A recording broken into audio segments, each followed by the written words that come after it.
Today, our fellow citizens, our way of life, our very freedom came under attack in a series of deliberate and deadly terrorist acts.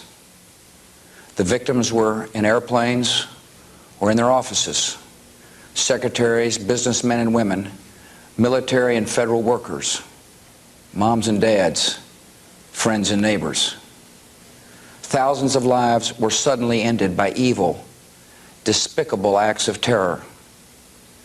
The pictures of airplanes flying into buildings, fires burning, huge structures collapsing, have filled us with disbelief, terrible sadness, and a quiet, unyielding anger. These acts of mass murder were intended to frighten our nation into chaos and retreat. But they have failed. Our country is strong. A great people has been moved to defend a great nation. Terrorist attacks can shake the foundations of our biggest buildings, but they cannot touch the foundation of America. These acts shatter steel, but they cannot dent the steel of American resolve. America was targeted for attack because we're the brightest beacon for freedom and opportunity in the world, and no one will keep that light from shining. Today, our nation saw evil, the very worst of human nature, and we responded with the best of America, with the daring of our rescue workers, with the caring for strangers and neighbors who came to give blood and help in any way they could.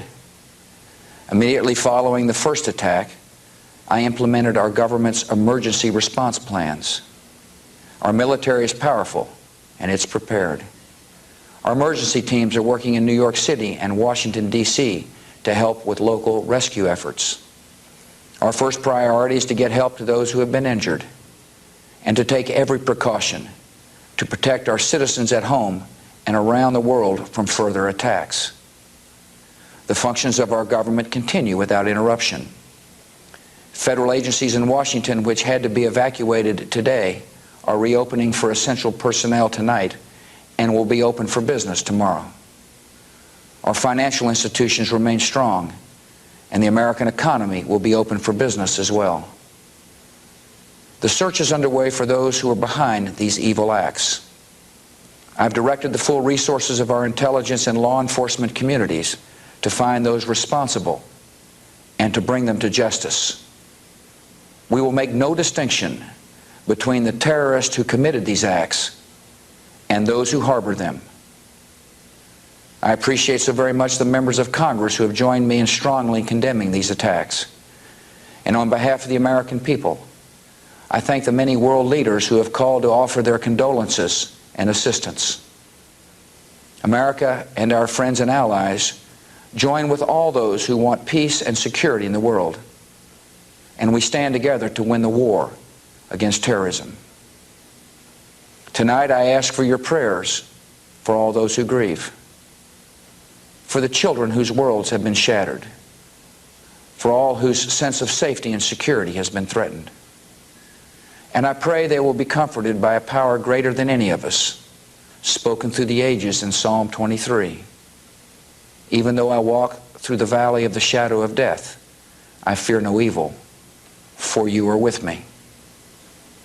This is a day when all Americans from every walk of life unite in our resolve for justice and peace. America has stood down enemies before, and we will do so this time. None of us will ever forget this day, yet we go forward to defend freedom and all that is good and just in our world. Thank you. Good night, and God bless America.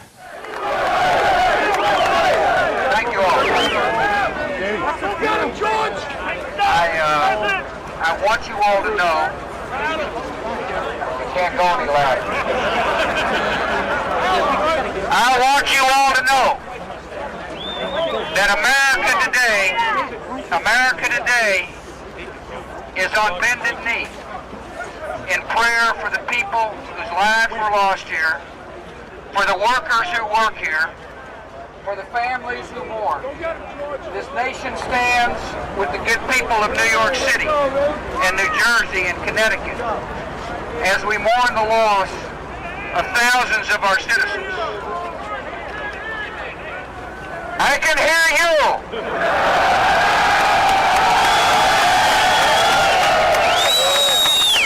I can hear you. The rest of the world hears you. And the people who knock these buildings down will hear all of us soon.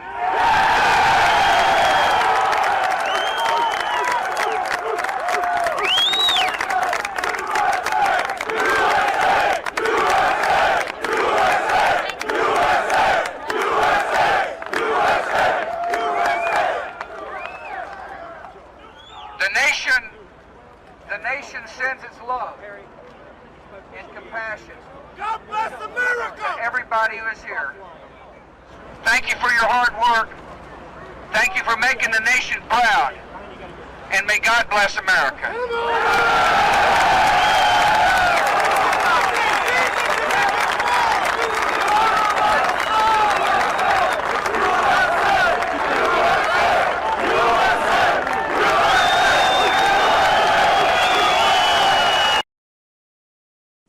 All of this was brought upon us in a single day, and night fell on a different world, a world where freedom itself is under attack. Americans have many questions tonight. Americans are asking, who attacked our country? The evidence we have gathered all points to a collection of loosely affiliated terrorist organizations known as Al-Qaeda.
This morning that a plane has crashed into one of the towers of the World Trade Center. CNN Center right now is just beginning to work on this story, obviously calling our source. To learn the next day that he also repossessed her station wagon.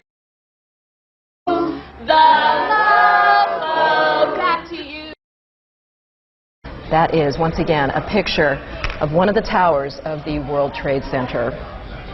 When you can see these pictures, it's obviously something devastating has happened. And again, unconfirmed report that a plane has crashed into one of the towers. Well, for one thing, he didn't have to deal with them. He had so much money that he could lay naked in a bed, blacked out room, talking on the telephone and do all his business. Everybody else was out there doing it. And on top of that, he was a sociopath. He didn't like people. He didn't like even his aides, who were the only coverage. How much attention do 2.5 million dead merit? It's a story we should have brought you long ago. This week on Nightline, we'd like to make up for that by finally telling you. The robot got the chance to speak with him about his evolving style. She's incredible, baby.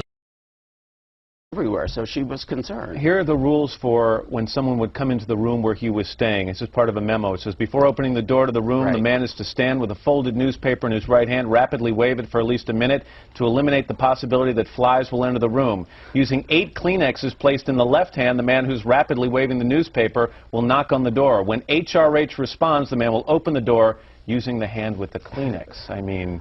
Right, as opposed to the dirty hand. I mean, hello, Howard, you know. The man was a bit compulsive, let's face it, but on the other hand, he was absolutely the most amazing man that America has ever created, ever. Okay, I have got to interrupt you right now. Sorry. Richard Hack, thank you very much. We appreciate the book is called Hughes. We want to go live right now and show you a picture of the World Trade Center where I understand, do we have it? No, we do not. We have a breaking story, though. We're going to come back with that in just a moment. First, this is Today on NBC.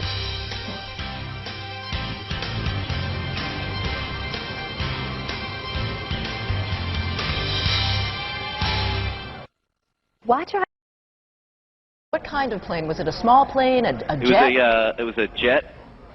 Looked like a two-engine jet, maybe a 737. You're talking about a large passenger commercial jet. A large passenger commercial jet. And where were you when you saw this? I am on the 21st floor of 5 Penn Plaza. Did it appear that the plane was having any difficulty flying? Yes, it did. It was teetering back and forth, wingtip to wingtip, and it looked...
Stacey, we were talking earlier, as many of us have, that we remembered, of course, when the World Trade Center was bombed several years ago, and there was a, the amount of explosives did not bring that building, those buildings, to the ground. And we saw these planes crash today, and then saw these buildings fall. People were questioning exactly what happened, what could have caused it. We have a World Trade Center engineer who has a comment. They're very strong buildings, as you remember from the blast the last time. So, but what does it take as an engineer to do the? Oh no!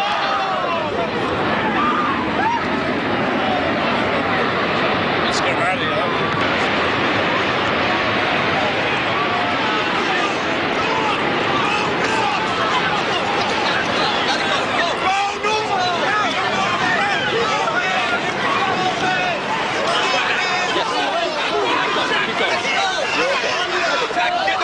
As this man is standing here saying they're very strong buildings and that he expected them to continue to stand, we in the background see the buildings collapse, which again feeds that feeling that there was something else, that there may have been something else that brought those buildings down. There was a lot of talk there in New York of another explosion prior to the collapse of the first building. When we talk about the World Trade Center also, we should say that we're really talking about, as my notes here show, 7 buildings, including the 2 twin towers, those huge structures, 110 stories tall. There was also a 47-story office building, which you told the viewers earlier this evening, Patrice, has also come crashing to the ground. It caught fire through all of this and finally succumbed to the fire itself, and it came crashing down. There's also an 8-story U.S. Customs office and a 22-story hotel, all in that complex. But right now, those 3 buildings, the 2 big towers, have down to the ground, and now also the 47-story office building. That's almost the size of the USX Tower.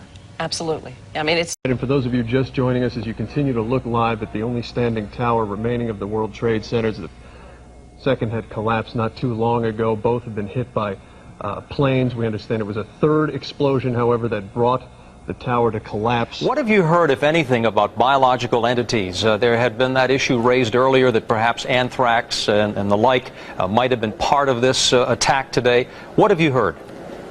Well, certainly there's a lot of concern of that around here. I haven't heard anything concrete where there is definite I won't even say speculation, definite feeling, if you will, that they believe that some sort of biological terrorism has been used. There's all kinds of speculation as to what has happened here. Was the plane loaded with explosives? Was the plane enough in and of itself to crash in the building to bring those 2 towers down? Because you'll see the video, and you've seen it 100 times. It looked like it was a controlled implosion. It didn't fall over. It looked as if somebody put TNT all throughout that building. It pancaked from floor to floor to floor. Yes. So, of course, there's speculation here that maybe these planes were loaded with C4 explosives or some type of explosives on timers. That if the plane itself didn't bring it down, that charges would go off and that eventually what happened would happen. But as far as biological attacks go, yes, it is a concern. How great of a concern, I don't think at this point. The chief of safety of the fire department of New York City told me that shortly after 9 o'clock he had roughly 10 alarms, roughly 200 men in the building trying to effect rescues of some of those civilians who were in there, and that basically he received word of the possibility of a secondary device, that is another bomb going off. He tried to get his men out as quickly as he could, but he said that there was another explosion which took place. And then an hour after the first hit here, with the first crash that took place, he said, there was another explosion that took place in one of the towers here.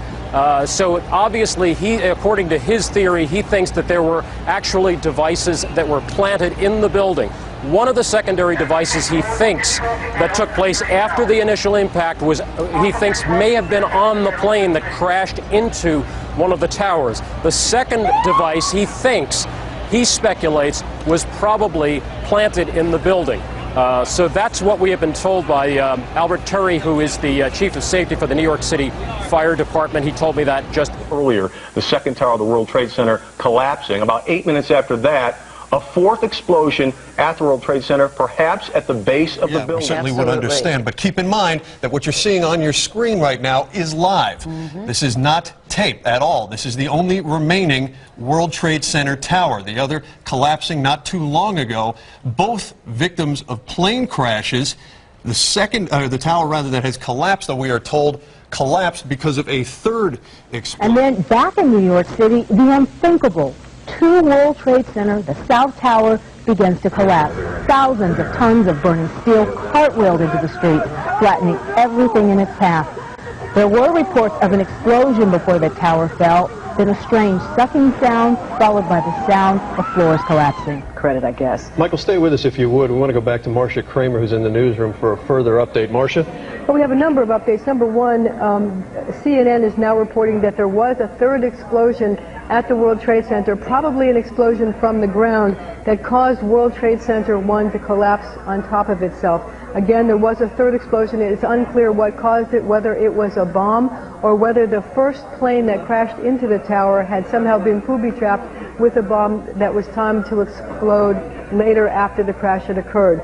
But CNN is reporting that there was a third explosion that caused World Trade Center 1 to collapse within itself and then collapse on other surrounding buildings. When the second tower of the Trade Center collapsed, 8 minutes later, another explosion at the World Trade Center. Apparently, bombs may have been placed at the base of those buildings. The mayor only saying he did not believe those blasts after the initial impact had anything to do with a gas leak. That was an initial report from the mayor. It has been, again, just over 7 hours since this began. I looked behind me and I saw the building look like it was coming in on itself, thinking to myself, I can walk faster than this. It just went boom, and then there was a whoosh of black smoke. Could see absolutely nothing. I think I was about as close to God as I've ever been. And police at this time and other officials, their role? Their role right now was pushing people back. They were very much in a mode where they were trying to get people back from the scene. And the seconds before the explosion happened, there was another renewed kind of interest in really getting people away. Because, of course, out of curiosity, everyone's trying to get close. Everyone's trying to get pictures of the World Trade Center on fire. They started screaming, get back, there's another explosion happening. I guess they were being warned on their radios that the top was going to come down since it was burning for the better part of half an hour. As they screamed to get people back, they started screaming, leave Manhattan if possible, everybody leave Manhattan if possible. I would like you to describe one more time what it felt like when that tower collapsed. What did it feel like to you on the ground there? We were standing probably about 3 blocks away, advancing toward the scene to try and gather some photos and some videotape, and it felt like the entire ground shook. It felt like what it feels like to be in a earthquake. The ground was shaking, followed by plumes and plumes of overwhelming smoke and flying debris, ash and pieces of the building. As the ground was shaking, Was there sound with this, Nina? there's a tremendous booming sound, and then it just felt like a rumbling, but it didn't sound like an explosion. It sounded like a loud rumbling, and then the next thing we saw were the streets. The way the streets looked was just overcome by smoke, just plumes and plumes of smoke, like a bomb had gone off, coming up the street as people were racing to get in front of these clouds of smoke and not doing too good of a job. They were soon obliterated by the smoke, and then we could see them running out. But it advanced probably within seconds. We've actually had a couple of people. We're having a hard time turning around our tape right now because our truck is full of dust. That's exactly how much dust we're talking about. Our deck is not working. However, I can tell you, we had a woman sitting in our live truck earlier who was literally covered in blood from her toes to her head. She was sitting in our truck filled with dust. She says she was actually on the 82nd. In fact, we just heard another explosion. We just heard another explosion a moment ago. So we're going to stay here as long as we can, but as soon as it becomes dangerous, of course, we will move. Let me tell you a little more about this woman. She was sitting in our truck. Okay. Talked to someone who was in the building, had just gone into one of the World Trade Towers when it all happened. He said from where he was in the lobby, there was a flush of debris and a flush of fire down one of the elevator shafts. He actually was singed, and he was in the lobby. This gentleman here, where are you coming from? I was in the Century 21 building. So you were downtown too? Right. Our office points right at the buildings, and we're so accustomed to seeing people of all walks of life down in the lobby and everything, and every day, and then all of a sudden this happens at 9 in the morning, and fire came out from all sides of the building. And to us, we thought bombs went off or something, but apparently planes went. But it's a sad, very sad time for America. What we're going to do is we're going to turn back to the tower right here. We're going to send it back to you, and of course what everybody is thinking is that our prayers are with the people who are in that. Once you arrived at Greenwich Street, which is not too far from there, did you see either one of the buildings collapse? Yes, I did. About 10 to 20 blocks up, I stopped to catch my breath. I turned and looked around, and the Southern World Trade Center began to just buckle. About 50 consecutive bangs, and it fell down like a waterfall. And after that, there was chaos in the streets. People didn't know what to believe. And at 10:30, the second tower of the World Trade Center also collapsed. About 8 minutes later, there was a fourth explosion at the World Trade Center. Since then, the White House, the State Department, the United Nations, and the Sears Tower in Chicago have all been evacuated. Earlier, the second tower of the World Trade Center collapsing. About 8 minutes after that, a fourth explosion at the World Trade Center, perhaps at the base of the building. These women made it all the way from the 50th floor in the World Trade Tower. We ran down the steps to the lobby. There was no lobby. Everything was torn up. My boss ran out of the office. He said one thing, run. Everybody just ran. And we ran down the stairs. They told us to come back up the stairs. And we were like, come back up the stairs, are you crazy? So we continued down the stairs. We came outside in the lobby. There was no lobby. The lobby was totally gone. Did you see other people? People. There was a woman there with her face blown off. Emergency units brought the wounded and dying to one of the closest hospitals, NYU downtown, which implemented disaster operation drills, setting up triage on the sidewalk. All of the surrounding streets, almost all of the movement is northbound, people trying to get away from the scene of the explosions, fearing that there are more to come.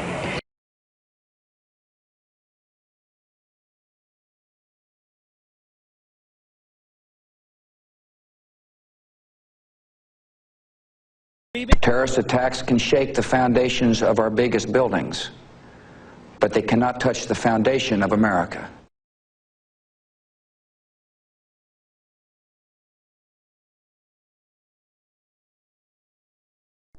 According to Larry Silverstein, on the morning of September 11, 2001, he attended an appointment with a dermatologist. Where were you on September 11th? I was home. And the only reason I wasn't where I was every morning subsequent to the 26th day of July, my mornings were spent usually at a breakfast meeting at Windows, an 8 o'clock breakfast meeting, Windows, the top of it, and then going down to visit with my tenants, my new tenants, at the Trade Center, getting to know them, understanding their problems and so forth, ascertaining how we could service their needs better, which is one of the first things you do when you acquire a property. You begin to meet your tenants and start talking with them. And so my mornings were spent at the Trade Center, and then by noon I was back uptown. And so that particular morning, because I have light-colored hair and fair skin, and I'm an annuity to the dermatologist, my wife, God bless her, had made an appointment for me at the doctor. And I remember dressing to go to the doctor. I'm finally saying to my wife, I said, sweetheart, I've got so much to do downtown. I got to cancel this. I've got to go downtown. And she said, you're not going to cancel this appointment. You're going to the dermatologist. And, you know, having been married now to the same woman for 46 years, you get this sense of determination on occasion, their voices. And I said, okay, yes, dear, I'll go. I'll go. And then just minutes later, received a telephone call to turn on a television set and witnessed this horrendous circumstance. The first plane hitting, and then the second plane hitting. Of course, with the second hit, it became obvious that this was terrorism.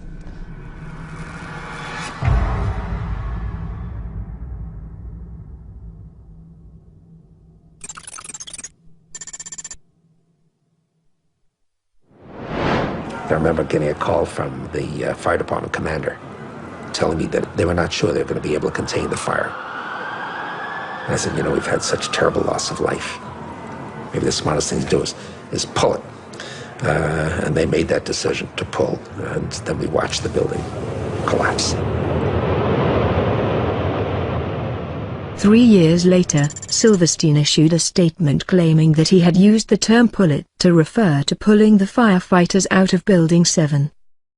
But there are several problems with Silverstein's explanation. According to FEMA's building performance study, firefighters were never in the building. Preliminary indications were that due to lack of water, no manual firefighting actions were taken by the fire department.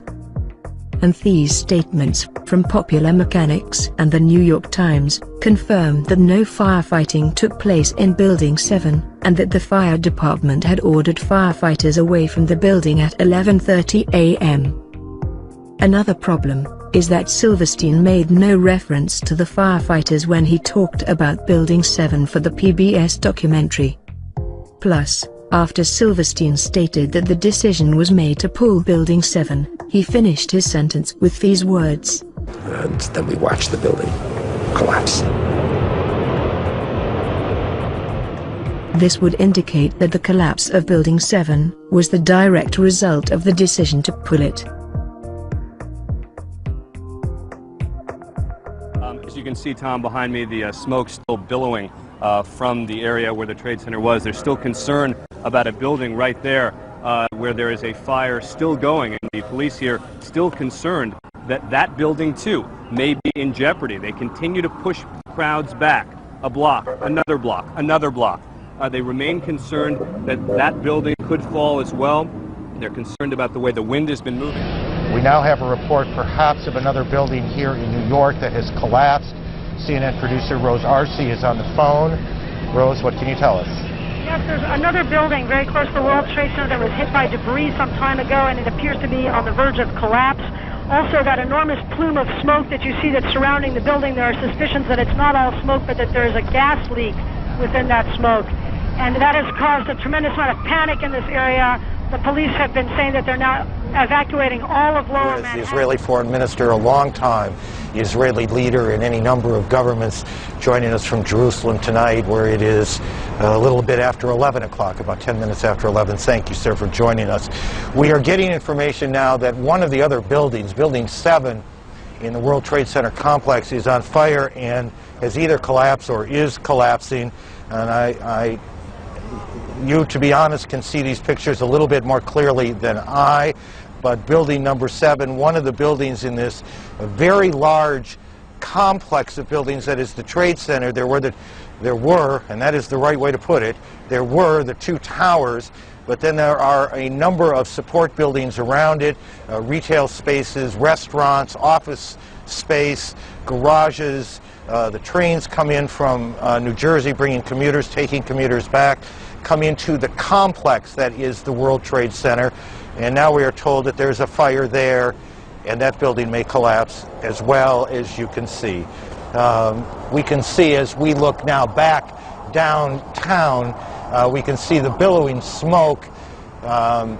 It is extraordinary to us, I guess, is how long this scene has gone on. The smoke has not cleared at all. It has not lightened at all. There was that horrific moment when the towers collapsed, and then we've been in this sort of situation ever since as the fires continue to burn. Rose Arce, one of our producers who has been slowly and diligently making her way to the building, described the fires that she saw in the area of the towers themselves, and clearly those fires continue to burn at about 4:15 Eastern Daylight Time today in an unbelievable and awful scene in New York. But, Peter, there is a new concern, according to authorities at this moment here in Lower Manhattan, and that is the growing fear that another building in the World Trade Center complex, which was not struck by an airplane, is in danger of collapsing. That is number 7 World Trade Center, somewhat shorter, with somewhat fewer stories than numbers 1 and 2. There is a fire burning vigorously in the lower floors of that building, threatening the foundation. And the building was already damaged some 6 hours ago now when the North Tower collapsed, and part of that process of the building collapsing struck and damaged number 7 World Trade Center. So it was already at some risk before this fire grew as vigorously as it has. The authorities have now moved people several blocks away from that building, and we're just watching and waiting to see what happens. Bob, is number 7 World Trade Center, and I see you've now managed to come down to the ground, which suggests things loosen up a little bit. Is that where the mayor's emergency headquarters are? Peter, I honestly don't know, but I will tell you that number 7 is just behind number 2. Now, more on the latest building collapse in New York. You might have heard a few moments ago I was talking about the Salomon Brothers building collapsing. And indeed it has. Apparently that's only a few hundred yards away from where the World Trade Center towers were. And it seems that this was not a result of a new attack. It was because the building had been weakened during this morning's attacks. We'll probably find out more now about that from our correspondent, Jane Stanley. Jane, what more can you tell us about the Salomon Brothers building and its collapse?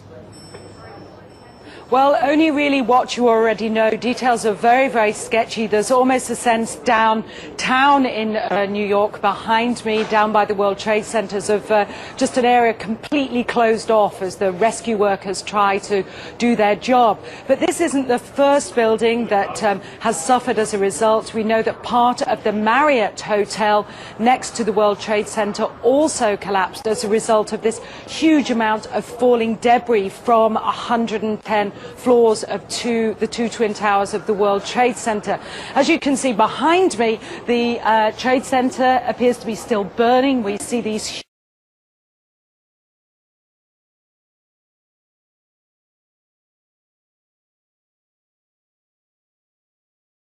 huge clouds of smoke and ash, and we know that behind that there's an empty piece of what was a very familiar New York skyline, a symbol of the financial prosperity of this city, but completely disappeared now, and New York is still unable to take on board what has happened to them today.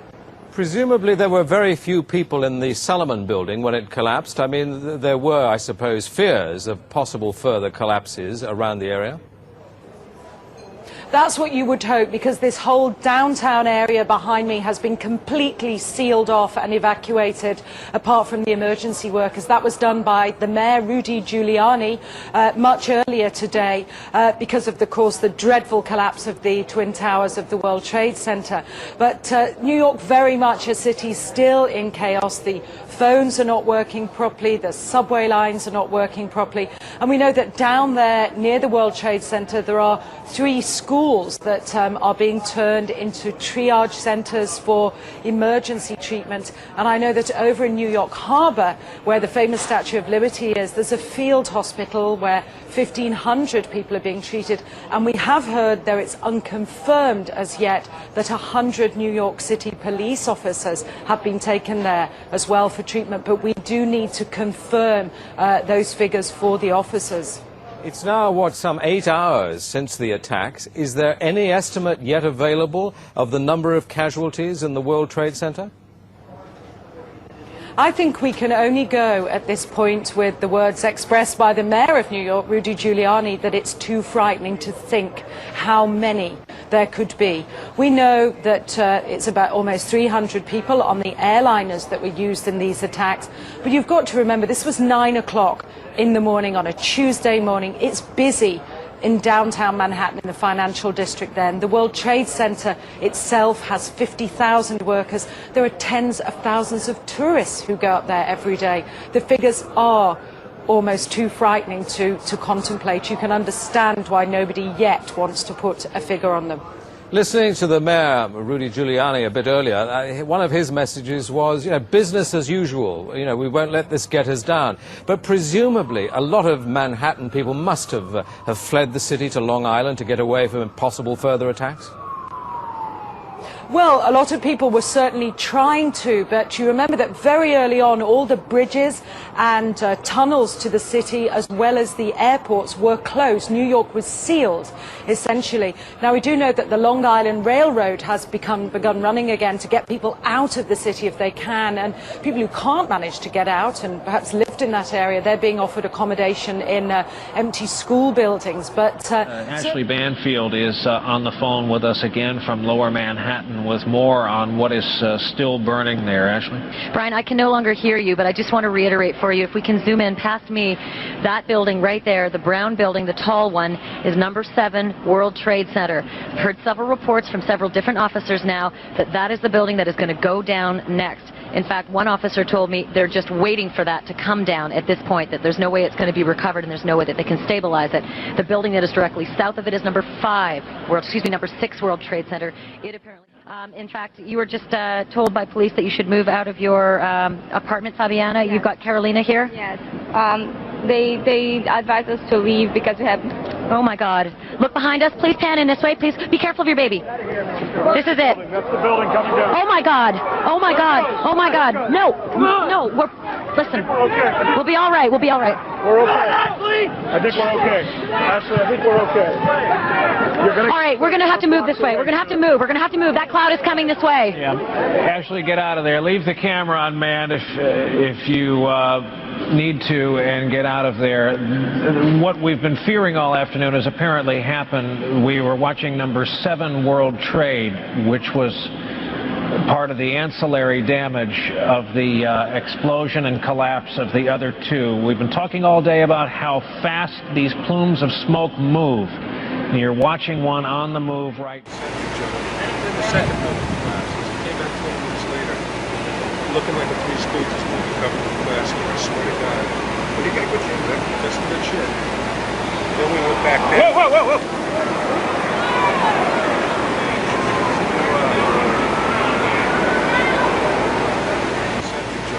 The second building collapsed. Came back 12 minutes later, looking like a Three Stooges movie covered in plastic. I swear to God.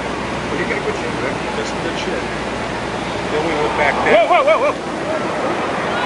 Then the second building collapsed. Then the second building collapsed.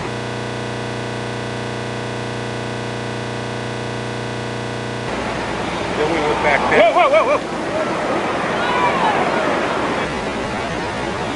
Then we went back there. Whoa, whoa, whoa, whoa! Then the second building collapsed. Came back 12 minutes later,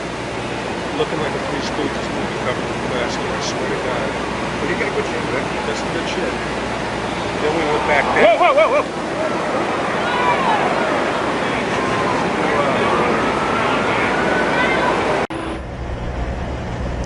Back live, we have had little relief here.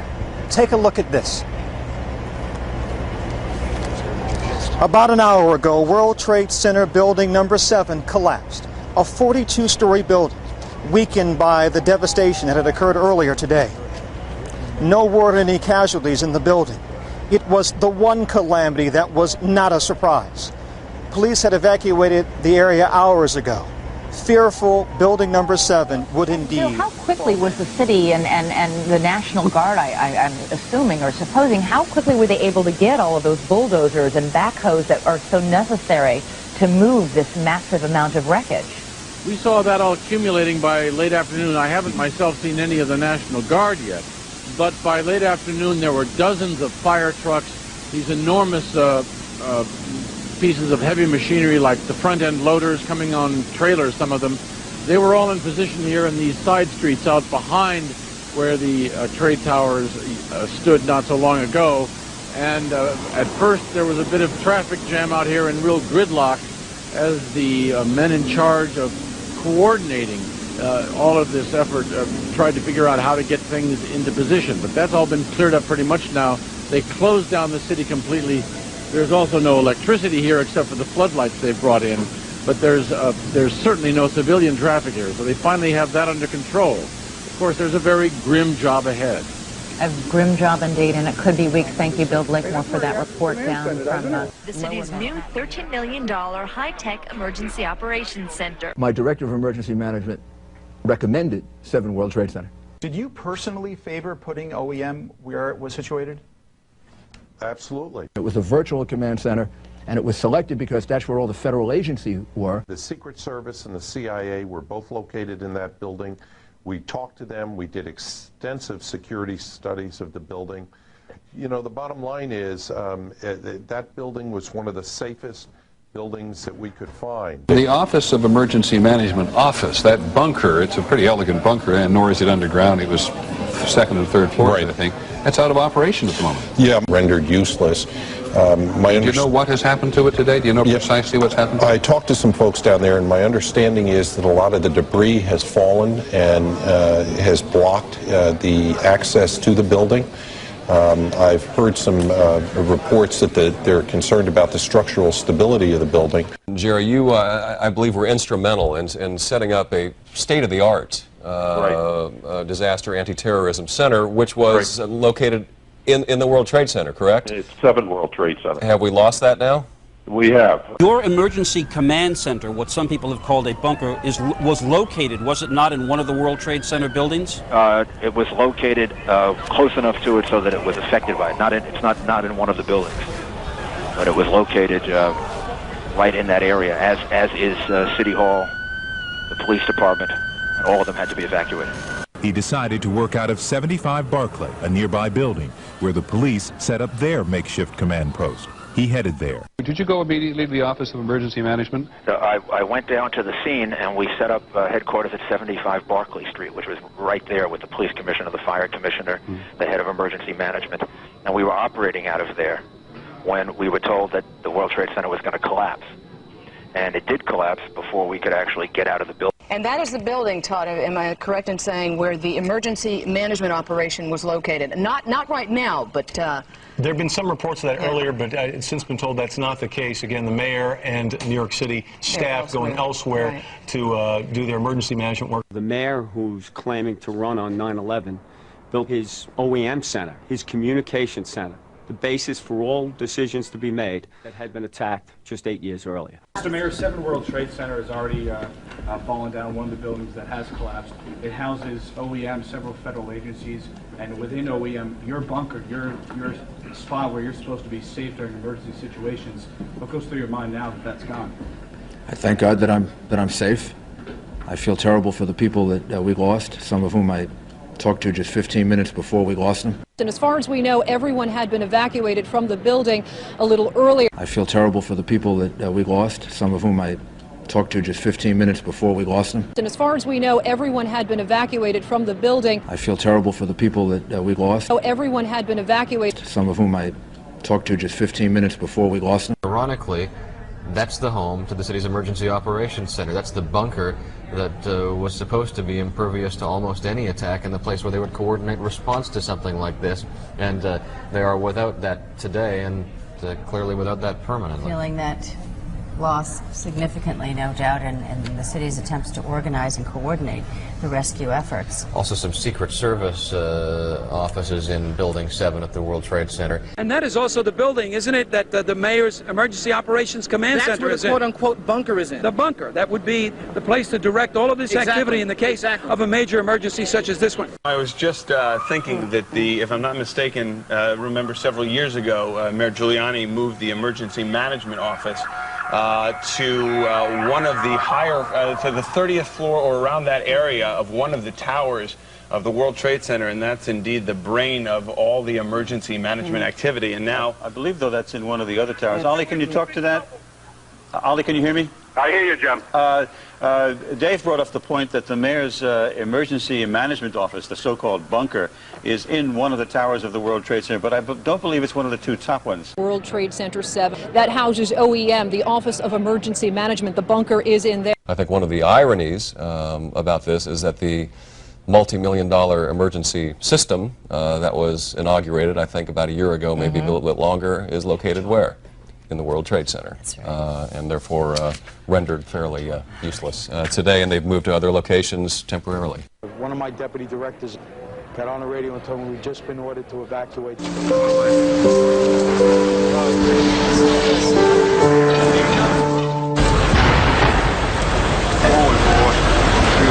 your eye on that building as we coming down. Building is about to blow up. Move it back. All right, guys. We are looking back. There's a building about to blow up. On flame. Debris coming down. Just in the last few seconds, another building, building number 7, one of the buildings in support of the World Trade Center towers, has collapsed. This is no small building, as you can see, at 47 stories. It would stand out in most American cities.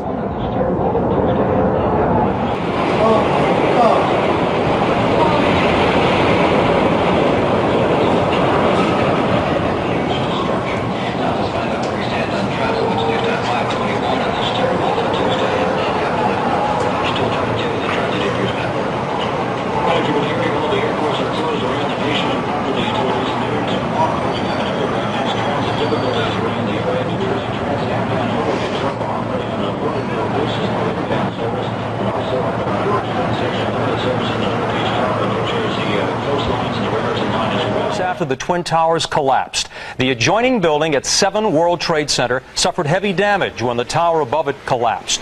Well, just before 5:30 this afternoon, it too crumbled, pancaking almost like a precision implosion. Ironically, the building had housed the city's emergency management office, which... I got it. I got it.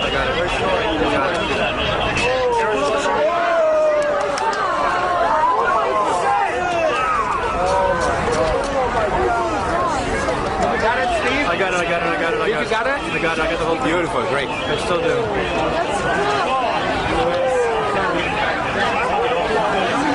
Why are they running? Because it's coming this way. Huh? It's all right. It's safe.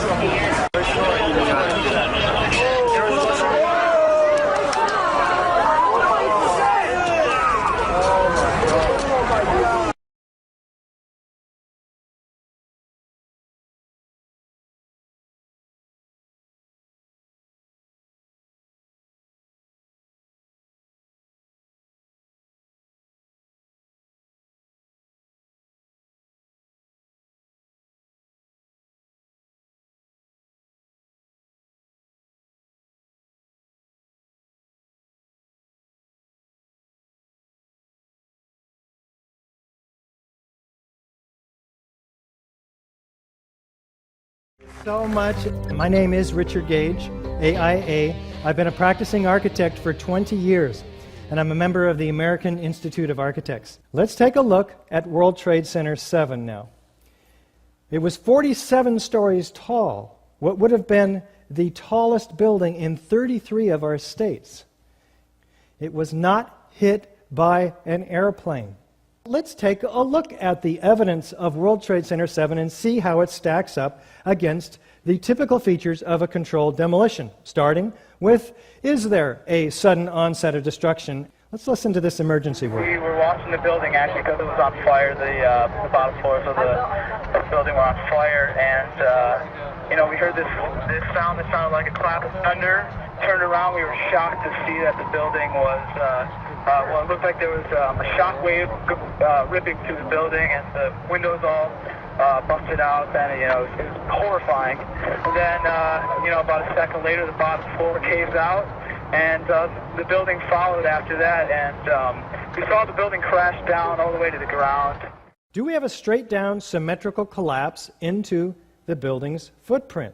Let's listen to Dan Rather narrate this collapse for us as we take our first look at the collapse of Building 7. Now we go to videotape the collapse of this building.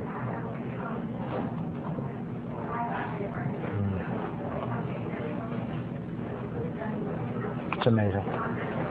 Amazing, incredible, pick your word. For the third time today, it's reminiscent of those pictures we've all seen too much on television before, when a building was deliberately destroyed by well-placed dynamite to knock it down. Let's take a look in this side-by-side comparison with a known controlled demolition on the right. Did the building fall into its own footprint? Pretty much so. Do we have demolition waves? And how do these remove the column support? Well, here's a floor plan of Building 7. Now, to bring a building smoothly, symmetrically into its own footprint without falling over, what we have to do is remove the core columns, because what we want to do is bring the outside of the building in on itself. Now, this involves a high degree of precision that fire is not capable of.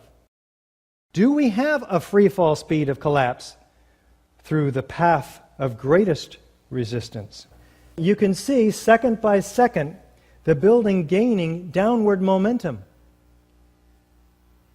You can plot the drop distance on a graph of time, and it fits the free fall curve almost perfectly. What does this mean?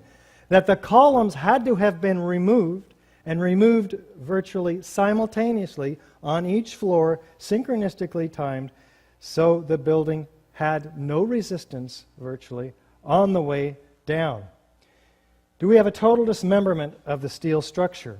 We had a 47-story skyscraper compressed to 4 stories.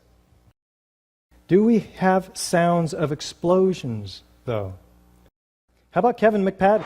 This was a boom, and like you felt a rumble in the ground, like almost like you wanted to grab onto something. That, to me, I knew that was an explosion. There was no doubt in my mind. Do we have enormous clouds of pyroclastic smoke from the pulverized concrete? Watch the concrete entrained in the air racing down every street in each direction at 35 miles an hour. Do we have pools of molten iron? Here is Building 7 at A and B, and here is the North Tower and the South Tower. These hot spots are 1,340 to 1,370 degrees. These are the temperatures of the hottest office fires. There was no fire on the surface of Ground Zero after the collapses. What are we measuring here? We're measuring the molten metal that was seen by these first responders. Let's listen to John Gross, lead engineer of NIST, tell us about the molten metal from his perspective. First of all, let's go back to your basic premise that there was a pool of molten steel. I know of absolutely nobody, and no eyewitness who said so, nobody who's produced it. You'd get down below and you'd see molten steel running down the channel rails. Like you're in a foundry. Yeah, like lava. Like it was lava from a volcano. No eyewitness who said so. There actually melted beams where it was molten steel that was being dug out. No eyewitness who said so. Underground, it was still so hot that molten metal dripped down the sides of a wall. Nobody who's produced it. What is the problem here? Somebody's lying I'm going to leave it up to you to make your own conclusions. How about chemical evidence, though? What produced all this molten metal? And what is thermite anyway? Thermite. An incendiary used by the military, thermite is a compound of iron oxide and aluminum, which when ignited sustains an extreme heat reaction, creating molten iron. In just 2 seconds, thermite can reach temperatures over 4,500 degrees Fahrenheit, quite enough to liquefy steel. Dr. Stephen Jones performed chemical analysis on the previously molten metal. Dr. Jones received no less than 4 separate samples of World Trade Center dust, some of it from Jeanette McKinley's apartment across the street, where the windows blew in and filled her apartment with dust. Another sample was found like 10 minutes later on the Brooklyn Bridge. Well, he takes this and he puts a magnet over it, and he finds that there are small particles that come up to the magnet. Some of them are angular, some of them are round. They look like this. If you had thousands of cutter charges going off in the columns and beams throughout the building, and they were under this incredible pressure, what you'd see is something like this. Tens of thousands or millions of tiny droplets. What's the shape of those droplets? When a liquid is dispersed like this, its surface tension forms itself into almost a perfect sphere. Would there possibly be any unignited thermite pieces in the World Trade Center dust? Indeed, he finds it. It also comes up to the magnet from his dust samples. Many chips. This one, a 1/16 of an inch long, red on one side, gray on the other. The red side is composed of tiny iron oxide particles and aluminum. The Lawrence Livermore lab came out with papers about this stuff. The particles being so small allow for almost instantaneous ignition between the two chemicals, the aluminum and the iron oxide, producing very explosive results. He continues his study and finds additional chips that are partially ignited, with spheres embedded in them. With Dr. Jones and his small team of scientists, through EDS, XRF, and WDS, identifies the components of these spheres and chips, predominantly iron, along with aluminum, oxygen, silicon, 1,3-diphenyl propane. The results, coupled with the visual evidence, he says, at the scene, such as the flowing hot liquid metal, providing compelling evidence that thermite reaction compounds were deliberately placed in both World Trade Center towers and Building 7. These results are documented in a peer-reviewed journal.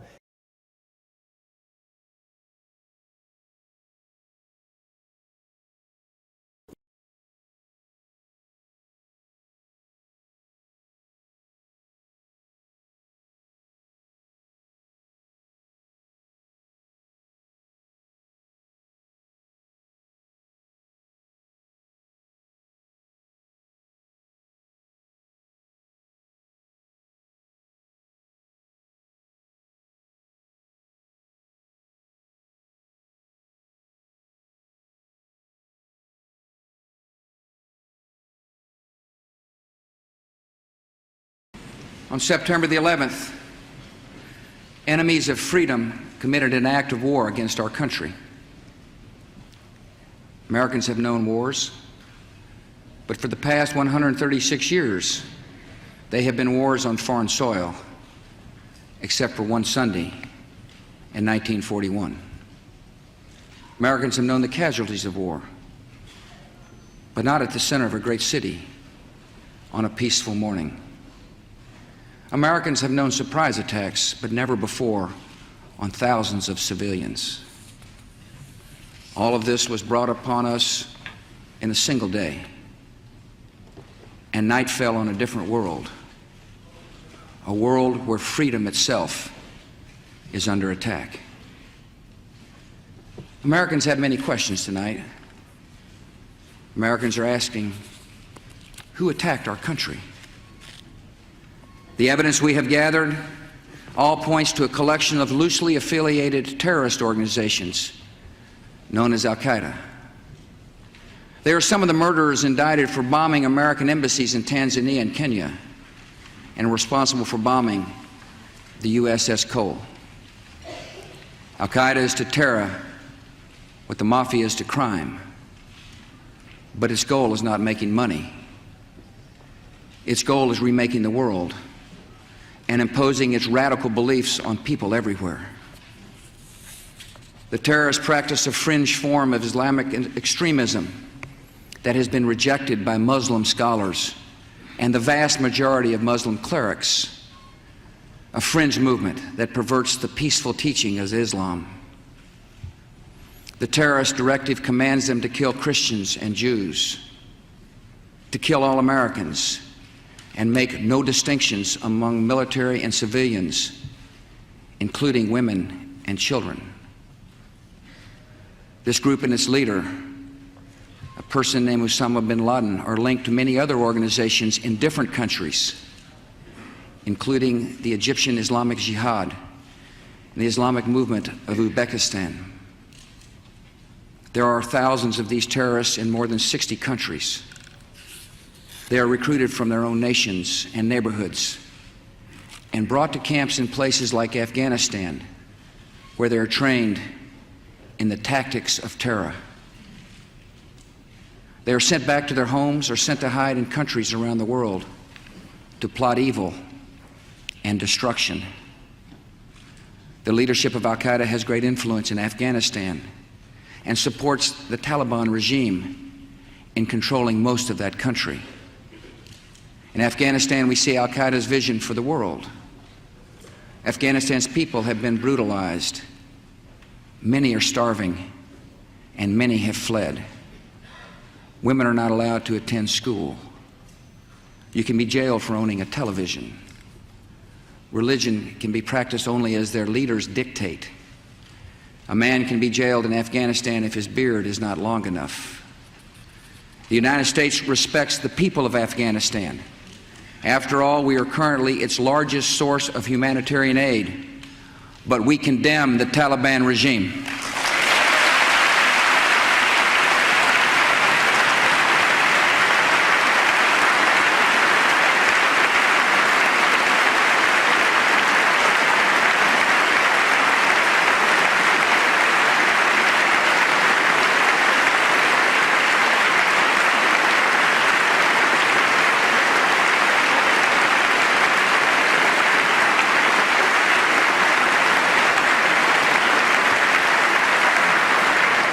It is not only repressing its own people, it is threatening people everywhere by sponsoring and sheltering and supplying terrorists. By aiding and abetting murder, the Taliban regime is committing murder. And tonight, the United States of America makes the following demands on the Taliban. Deliver to United States authorities all the leaders of Al-Qaeda who hide in your land.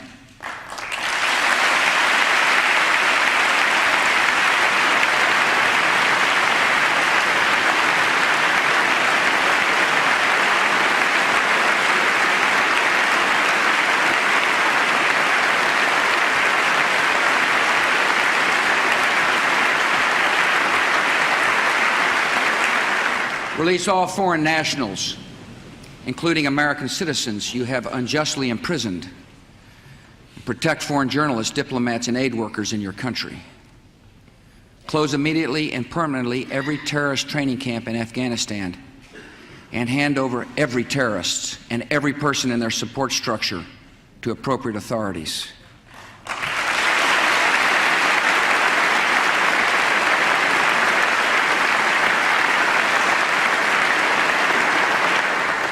Give the United States full access to terrorist training camps so we can make sure they are no longer operating. These demands are not open to negotiation or discussion.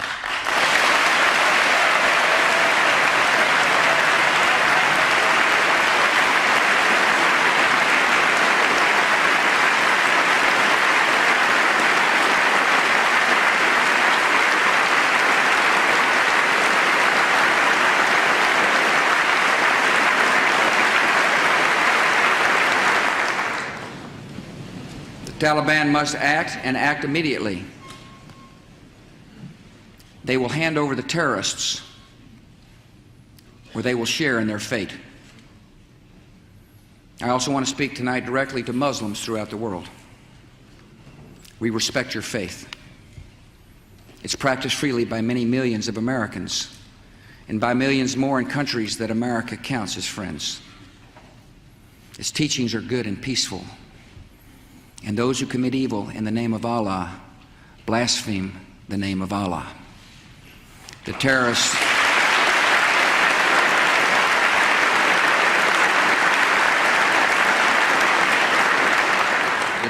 are traitors to their own faith, trying in effect to hijack Islam itself. The enemy of America is not our many Muslim friends. It is not our many Arab friends. Our enemy is a radical network of terrorists and every government that supports them.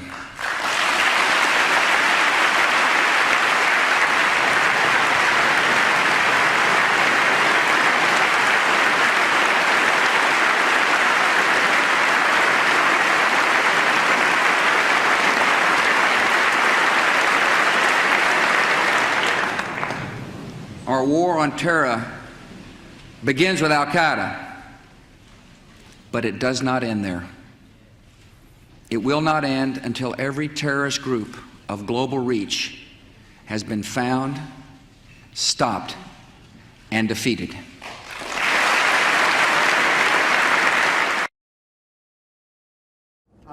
I said a long time ago one of our objectives is to smoke them out and get them running and bring them to justice. We're smoking them out. They're running, and now we're going to bring them to justice. I also said we'll use whatever means is necessary to achieve that objective. And that's exactly what we're going to do. The American people must understand that we've got a long way to go in order to achieve our objective in this theater. But we're patient, we're resolved, and we will stay the course until we achieve our objective. It makes eminent sense. I stand by those words. Afghanistan is still just the beginning. If anybody harbors a terrorist, they're a terrorist. If they fund a terrorist, they're a terrorist. If they house terrorists, they're terrorists. I mean, I can't make it any more clearly to other nations around the world. If they develop weapons of mass destruction that will be used to terrorize nations, they will be held accountable. And as for Mr. Saddam Hussein, he needs to let inspectors back in his country to show us that he is not developing weapons of mass destruction. The Taliban in Afghanistan, they have offered that they are ready to hand over Osman bin Laden to Saudi Arabia if the United States drops its sanctions and they have some kind of deal that they want to make with the United States. So do you have any comments? Let me take that and get back to you on that.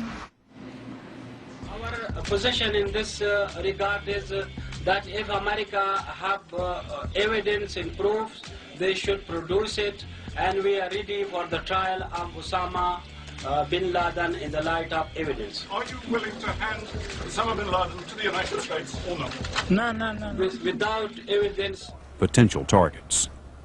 The #1 suspect, this man, Osama bin Laden, a radical Islamic terrorist linked to past attacks on American The Taliban, the Islamic group in control, the conservative group in control of Afghanistan, believed to be harboring Osama bin Laden, denies that bin Laden is involved, saying he does not have the resources to have mounted this type of attack across the U.S. The Taliban also stating they don't have the resources to mount this type of attack, and instead saying that perhaps some foreign government is responsible.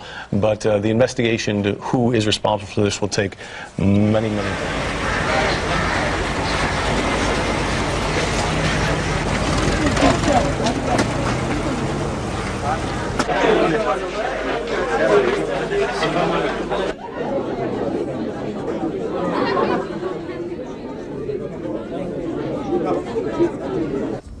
Osama has no pilots, and where did he train them?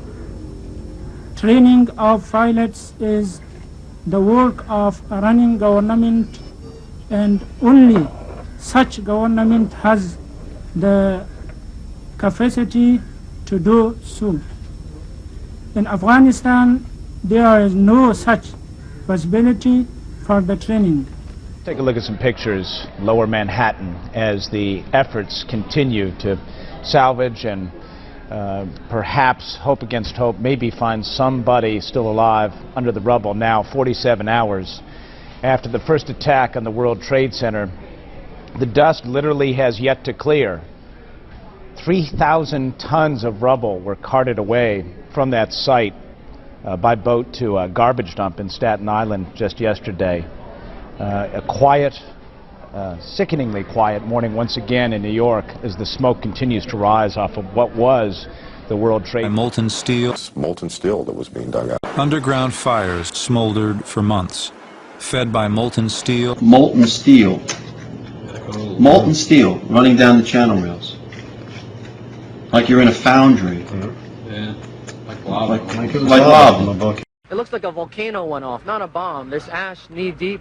It's the craziest thing you've ever seen, and the American public needs to see it. They need to see what has been done to this country. Not a bomb. It looks like a volcano went. This is like watching the collapse of an active volcano. Like lava. Like lava.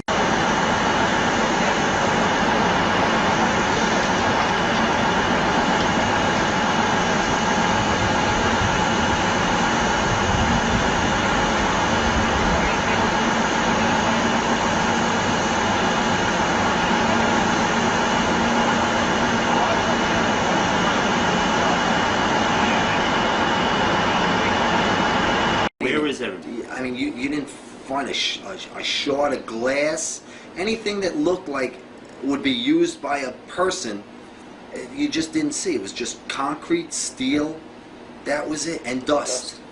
And there were just thousands of guys on top of this giant mass of rubble with 5-gallon pails, just sifting through stuff, using bucket brigades. You don't even know where to begin. What do I try to do first? I mean, it's monumental. The pile of rubble that's down there is monumental, and it's so big and it's so compacted that you feel minuscule, you know, and it's present. Some of the debris from the collapsed building, even though it's been almost 23 hours since the building's actually collapsed. Some of the debris still blew up this morning under the roof of a building in Battery City Park. That building caught fire. Firemen had to deal with that blaze. An already overstretched fire department in New York had to deal with it and did so. But that's the scene this morning in New York City with this pile of rubble, steel, concrete, a crime scene, but 6 stories tall. They've begun using heavy equipment to haul away the wreckage of building number 7. Regardless of the fact that it's still burning. At the canteen, we hear some of the truck drivers complaining that some of these girders are so hot they cause the beds of the dump trucks to crack and split open. It's still burning after months of rain.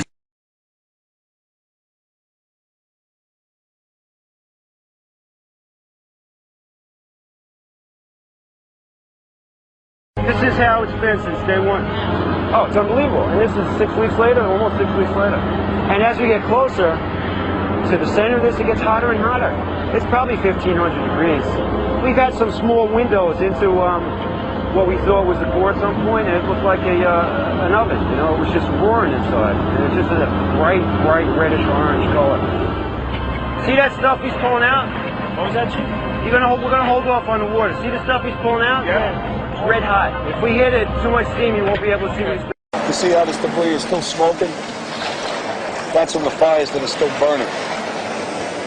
8 weeks later, we still got fires burning. Every now and then, one of the pieces of equipment will dig in, they'll open up a small area, the oxygen will rush in, and you'll get this plume of brown, black smoke coming up. That's because that fire just got more oxygen. So, I mean, these things are burning. At one point, I think they were about 2,800 degrees. And the fire hoses up top still pouring water on wreckage. Grief counseling centers looking for information, that sort of thing. We have specialized numbers for police and fire, but we have an overall hotline number that, in fact, I have it right here. It's 212-570-2730. 212-570-2730.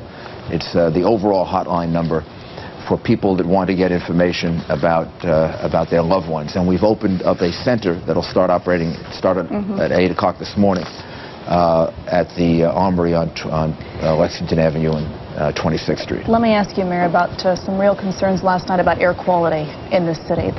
The wind changed, and there were some real concerns about asbestos in the air for those rescuers down. The asbestos tests beyond the actual immediate area of the site, in fact, the epicenter of the site, the asbestos tests are all negative. They're either very, very low levels that are not dangerous or no asbestos at all. As the further away from the site you get, obviously the clearer the air is. Even though you get an odor that's an unpleasant odor, we've been testing it consistently, and beyond the immediate area of the site, there should be no problem. Now, While longer.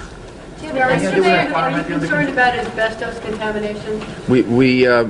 The health department has done tests, and at this point is not concerned. But so far, all the tests that we've done do not show an undue amount of asbestos.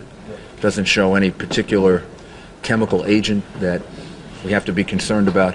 The accumulation of it for people who are down there can become very, very irritating. And there were a lot of people whose eyes have been burned, but I don't think there's any chemical agent that we have to worry about at this point. Mayor Rudy Giuliani on the 10th anniversary of 9/11. While you did win international praise and were dubbed America's mayor, there was some criticism of you, Mayor, particularly families who feel you downplayed the health effects of the air. You said that, I think days after the attack, that the air was safe and the quality was not a problem. well, I didn't say that. I mean, what I did was put out all the reports that we had gotten from EPA. I think we had 5 or 6 different monitoring agencies, and I put out those reports. I never drew a conclusion about them. I just said these are what the reports show. I put out all the information that I had, including... Well, why did then the EPA Secretary Christy Todd Whitman said that you ignored the warnings? No, that's not right. But that's what she had said. That's not correct. We put out every single piece of information that she gave us with a lot of attention, and at no time did they give a warning, except one warning that we put out all the time, which was that if you were close in working, you had to wear a mask, and that would be dangerous. But if you were further away, according to their reports, they couldn't find anything in the air that was significantly damaging. So this is CNN Breaking News. We're just getting the breaking news about the health of 9/11 first responders. A new study just published, the study of firefighters, begins to answer a nagging question. Could cancer cases among those first responders have anything to do with the terror attack on the World Trade Center? Let's go to Atlanta. Our chief medical correspondent, Dr. Sanjay Gupta, has been investigating the health of these people for more than a year. Does it confirm what a lot of us have long suspected, Sanjay, that the dust that they inhaled has now resulted in cancer for many of these first responders? According to the lead study author, who happens to be the physician for the New York City Fire Department, the answer to that question is yes. And I will tell you, that was surprising even to this lead study author who's been following firefighters, taking care of them for years, even before 9/11, and been sort of following them along over the last 10 years. This is a pivotal time, Wolf, 10 years now of data to look back and say what exactly happened to these workers, and was there changes in the rates of cancer? And what he found specifically was that there was a 19% increased risk of cancer among these firefighters, these first responders. And what was interesting, if you dig down into the study, as I did with him, he actually excluded certain cancers that occurred very quickly after 9/11-2001. He thought, could they be related to 9/11? Maybe not, maybe so let's exclude them. If you include those cancers as well, Wolf, the number actually is 32% increased chance of cancer if you actually were working on the pile immediately after these attacks. Pretty remarkable numbers. Hi, so why are you here this evening? I was actually, this really wasn't my choice to come down here, but unfortunately, working for the system, I got screwed by the system that I worked for. Under the mask and the glasses is a construction worker who was at the World Trade Center site the first week that the towers came down. I voluntarily, on my own, side by side with the FDNY, NYPD, and Port Authority officers, dug side by side with them using our tools, our dump trucks, our cranes, our pickaxes, our chain blocks, our oxyacetylene tanks to burn the steel, side by side with them as a first responder. 10 years later, I can't get disability for that. I can't get workers' compensation. I was diagnosed with stage 2 autoimmune disease called sarcoidosis. Everything you see in here are inhalers, painkillers, steroids, nasal, things to wash out my sinuses with, and all sorts of little goodies that a 34-year-old man should not be taking this early in his life. Wow, oh my God. So my reason for being here simply is that I'm not just here for the first responders that got screwed like myself, but I'm here for everybody else, because as I'm here, I'm listening to other people's stories about them having financial difficulties and paying through the roof for college tuition, paying for their high rents, paying for school, selling their clothing and shoes and stuff on eBay just to eat. And it's enough. It's enough already. And it's a shock to me that as a union worker underneath this mask and glasses, that somebody like me can't get the same benefits of the people that help defend this country, like the ones behind us wearing the badges and the FDNY. They got all the pageantry, all the parades, and all the benefits handed to them, and somebody like me who was down there for as long as most of the day were can't get anything. I'm lucky I got the basic coverage, but it doesn't cover half of what's in that plastic bin. And it's not right. I can't pay my rent barely. I got to borrow money every week from my family and friends. I'm lucky I got that. My unemployment doesn't cover it. My union benefits are about to run out. I can't handle it. But just like most other people, you hear all those voices back there. They're in the same boat. So every person that's here, including me, has their own individual story, but it all boils down to money and somebody else having control of our lives. If only the people on compensation and disability said, hey, look, man, this guy's sick, was a volunteer, let's help him out, I wouldn't be here right now. But since the system turned its back on me, I'm turning my back on it until it helps me, just like these people are. All right, well, be safe, be well, and thank you for And being anybody here. that's listening to this, particularly, where's my, I think I put it away. Oh, no, here it is. And also, I happen to be a member of Anonymous. If there are any Anons that are out there, I suggest you make your videos, go on to Anon Ops, go onto the IRC chats, whatever it takes, and spread it out. We need more of you down here. Don't just read it, whatever you see on the videos, and read stuff on the blogs. We physically need you down here. And tell your friends and tell other people that are active to get down here. Stop sleeping and do something. Absolutely. There's enough talk. It's time to do. Awesome. But do it respectfully. Obey the laws. Be respectful. But you do have a right to say your piece.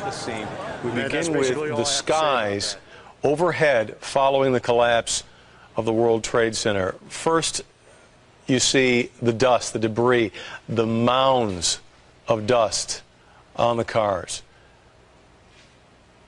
Again, this video comes from amateur videographers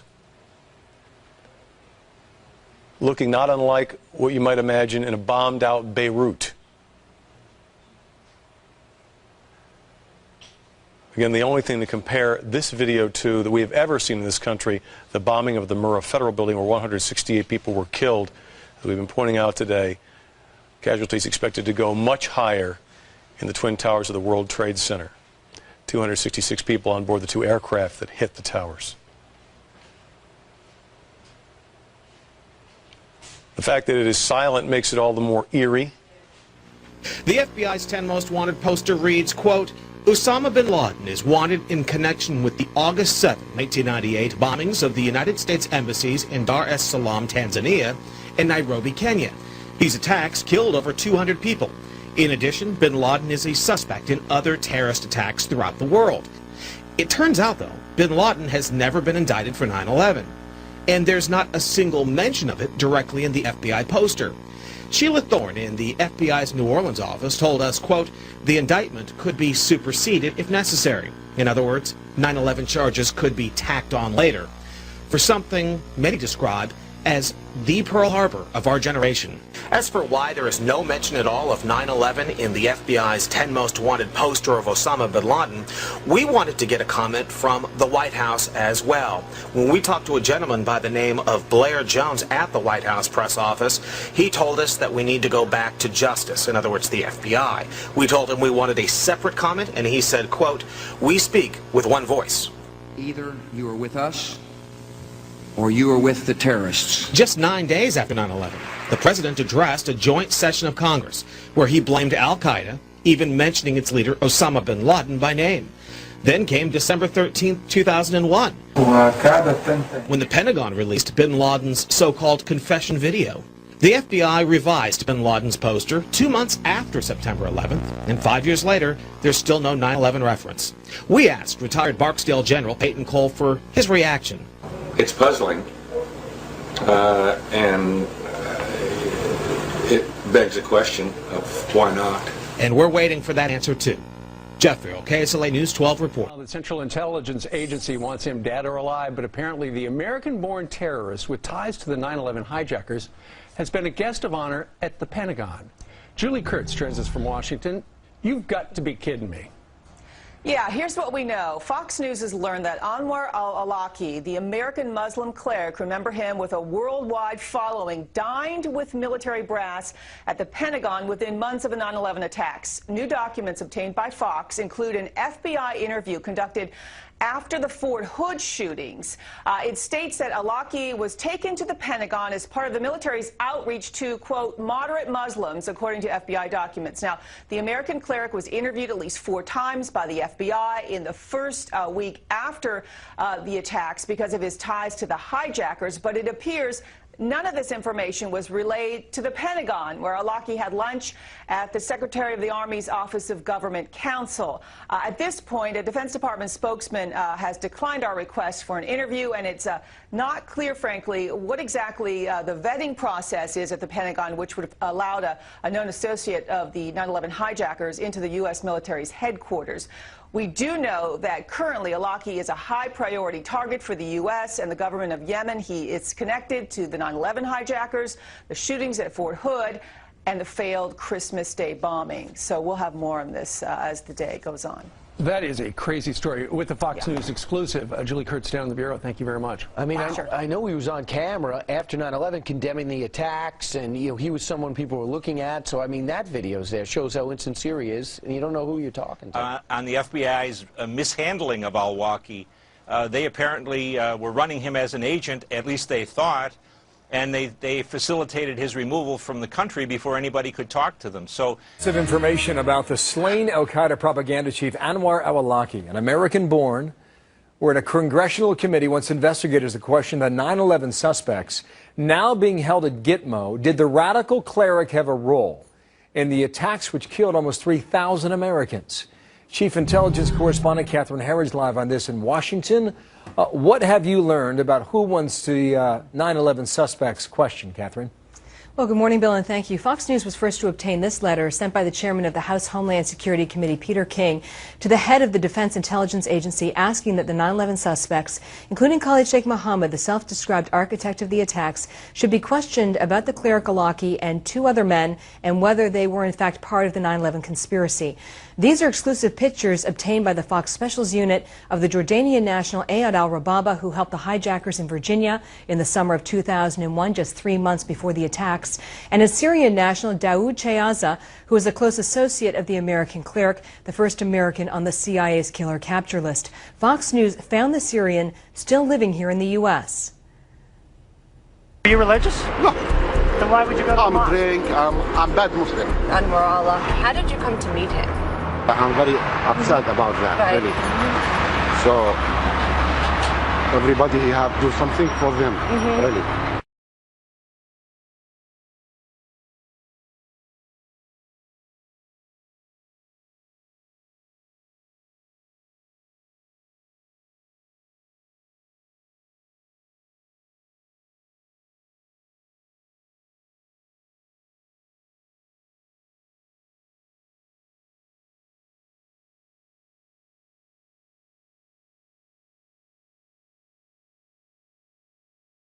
This is definitely a terrorist organization. The bullshit society, the suck cock society, there's everything here. But it's Silky, who I'm very proud of, for the truth movement. By the way, 9/11 was an inside job. 9/11 was an inside job. 9/11 was an inside job. 9/11 was an inside job. 9/11 was an inside job. Charlie, it's been claimed that you have truly fucked over millions of truthers whose money you took and whose support you used as a platform to launch your mainstream showbiz career. Do you have a moral problem with using, insulting, and demonizing these people?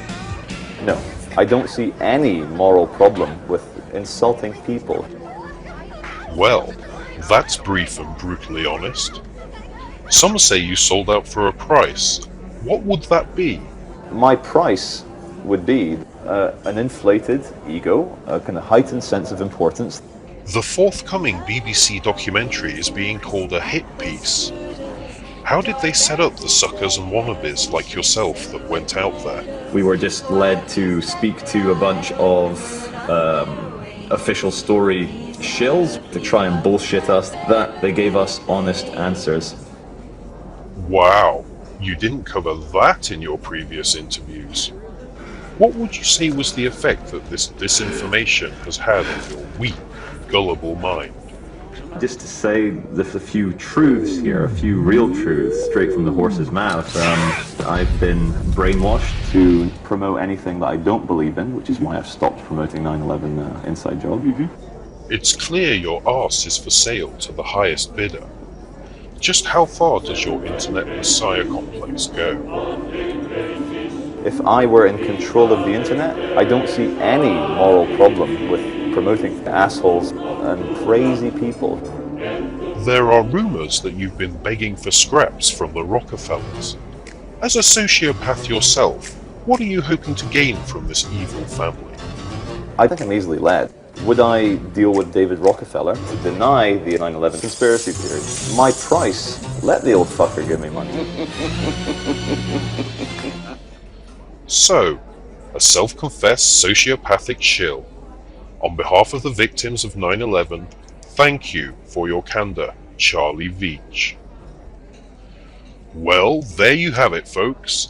With subscribers deserting faster than fleas on a dead dog, and donations drying up, Charlie Veach has got himself corporate sponsorship. And all it cost him was a jar of Vaseline and some comfy I'm in a Kohl's department store where I'm going to reverse shoplift. I have brought a donation, a nice t-shirt that I think that they should maybe carry. So I'm going to put it on the shelf and we'll see what happens.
Okay. Well, I can't wait till someone gets a price check on that.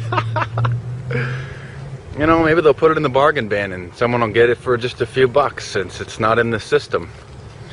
So, or maybe the manager will see it and, you know, think about stocking some 9/11 Truth t-shirts. You never know. So just planting seeds, you know?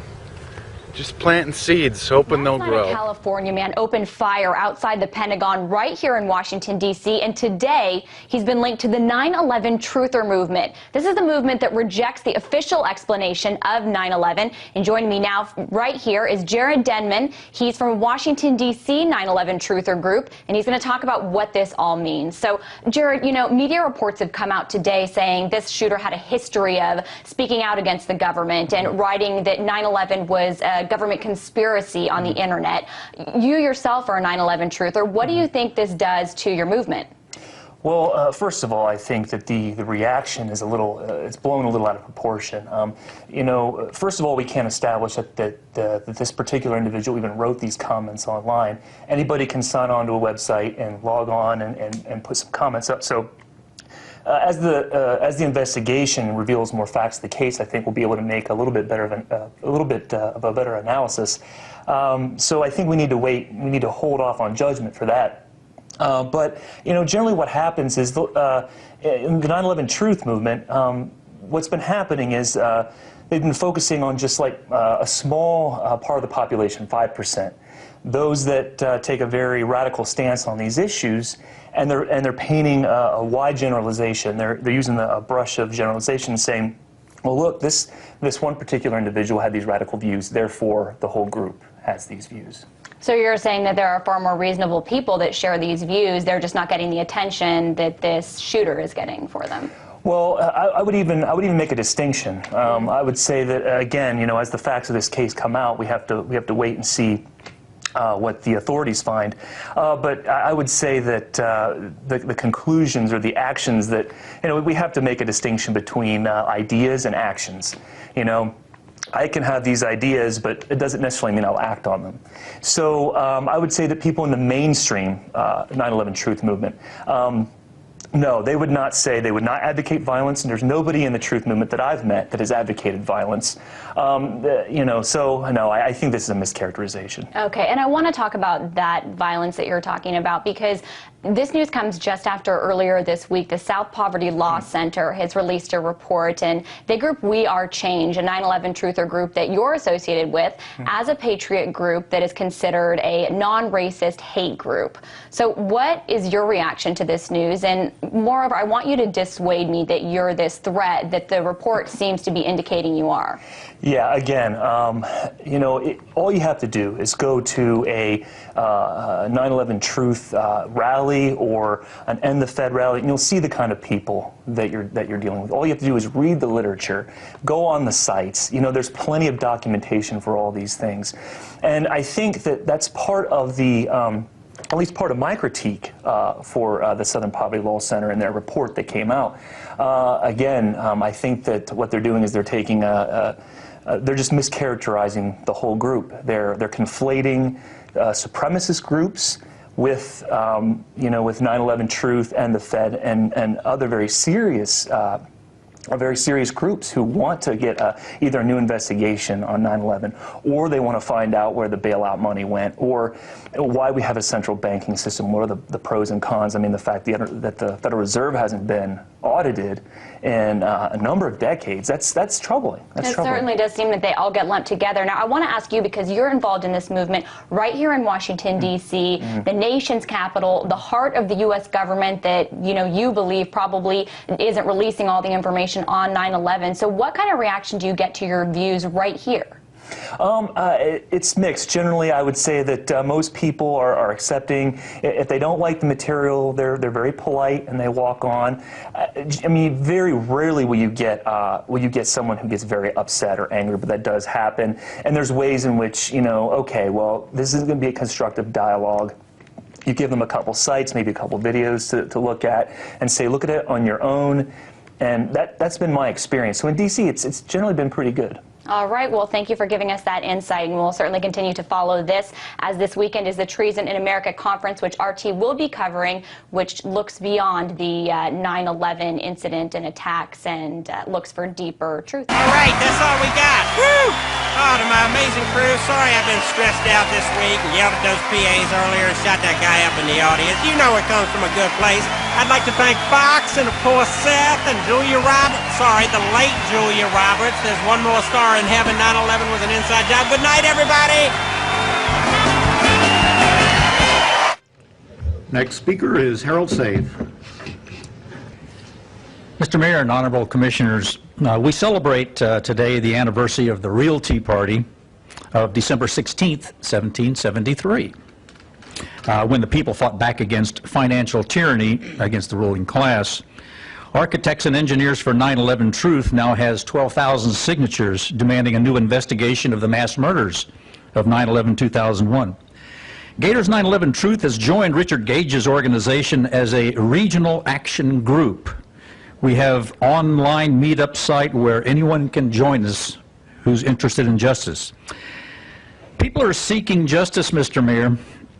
Americans now living a life predicted by Naomi Klein in her book, the shock doctrine, the rise of disaster capitalism, Ponzi schemes, credit default swaps, worthless securities, legalized fraud, windfall profits from planned disasters.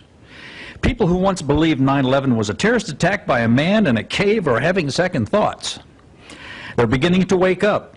They're asking questions and getting answers, solid answers about scientific proof that explosives were used to destroy the Twin Towers and Building 7.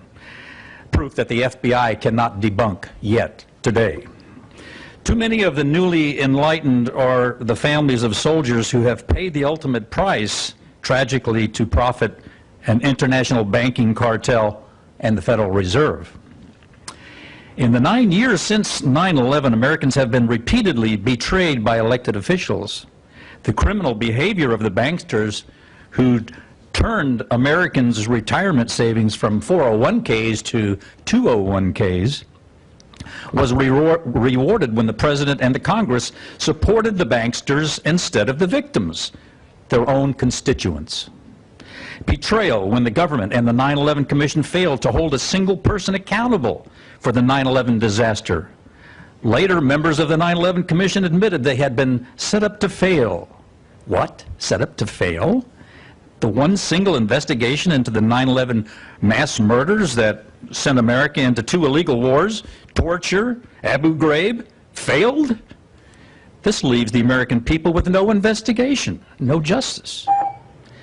Of the biggest unsolved crime of mass murder and pretext for war in American history, Mr. Mayor, this is not acceptable.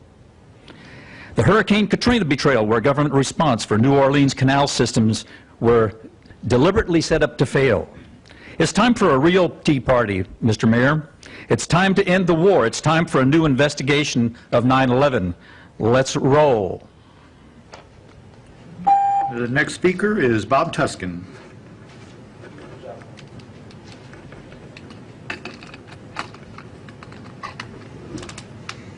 Good evening.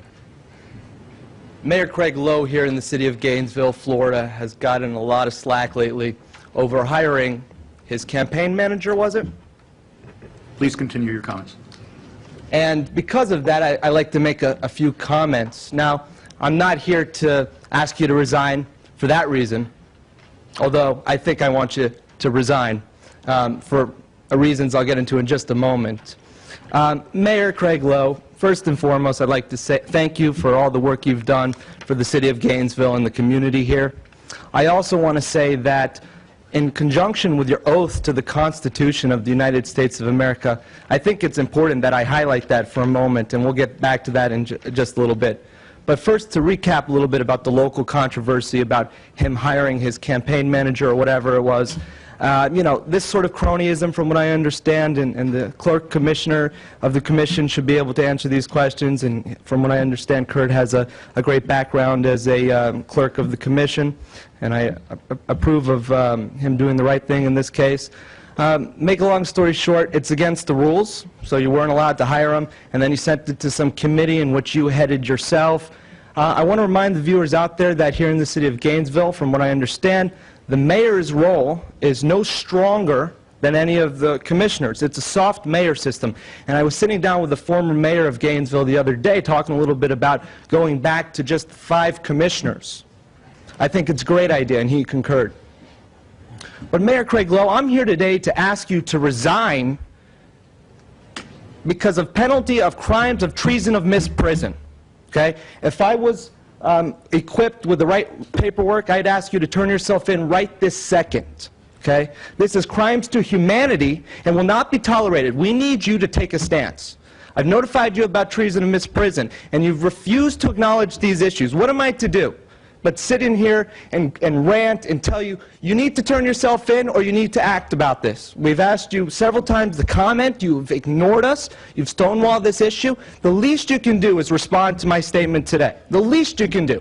Make a statement, tell us, stop talking to you about fluoride and 9/11 truth and the chemtrails being sprayed in the air that we all breathe. Tell us to go away. We never want to hear about your truth any longer. We don't like the conspiracies. Tell us something. But we're not going to sit here and let you smirk at us and ignore us and do all these things. Okay, so Mayor Craig Lowe, folks, for those of you watching at home, he shouldn't resign because he hired his campaign manager. He should resign because he refuses to address serious issues of public concern for the citizens of Gainesville and the entire world. Mayor Craig Lowe, please resign or turn yourself into the proper officials. The next speaker is Ed Reyes. Mayor. Okay, well, this is the town hall by KRLA. Got all their conservative hosts, Michael Medved, Dennis Miller, Dennis Prager, people like that. Of course, they're all in the bag on 9/11, and the idea that Israel was involved is just a bridge too far for them. But I'm passing out flyers that Israel, not Muslims, did 9/11. The headline is 9/11 was a murderous Israeli false flag operation with Jewish and Gentile American helpers. The Jews are called Sayanim. And I put together 4 pages of interesting stuff on that line. And I don't expect to convert anybody, but you know, there are passerbys that's been picking up, and you know, even some of the staunch KRLA types, they've taken some of my stuff. And when I look at it, when you're dealing with somebody that you know you're not going to convert or at least he's hearing this outrageous idea perhaps for the first time, and in computer terms as opening a new file or a folder in his mind. Now he has, somebody says that Israel did it, and so when he hears something, he'll go into that folder. So that's what I'm doing. People are staring at me and they're not taking my stuff. Maybe you take my stuff. I'm staring at you and not taking your stuff. You're exactly right, but thank you.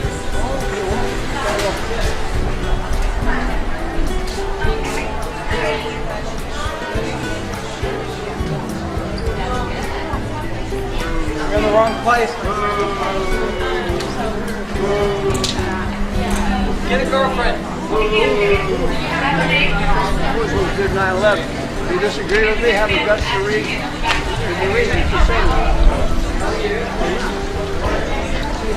Disturbing people that are trying to come to this event. I'm just letting you know, you're really disturbing people that are trying to come to this event. Well, you know, maybe what do you guys when somebody offers somebody this idea, maybe they should. Who are you? Yeah, but perhaps you should do it somewhere other than this event. Filming the lunatics or... They're here for an event to enjoy themselves and have a good time.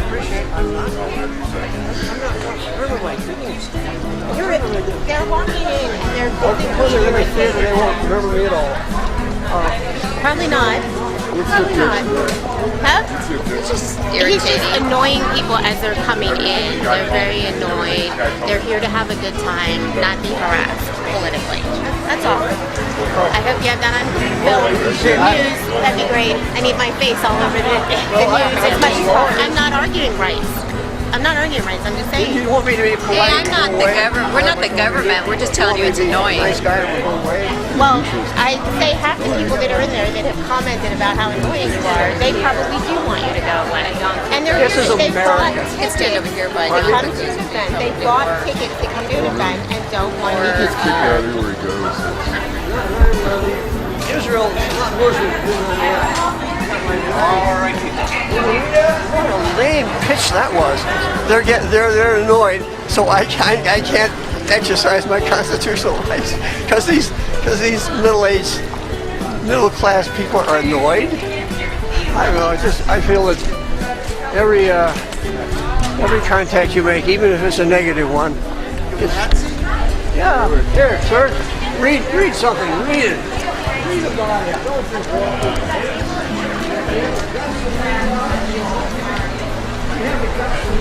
cut people's heads off? Is that what they do?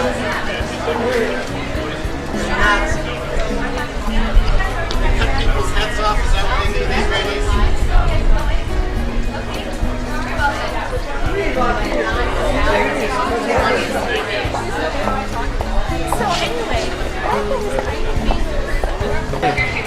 insults are the last refuge of the out-argued.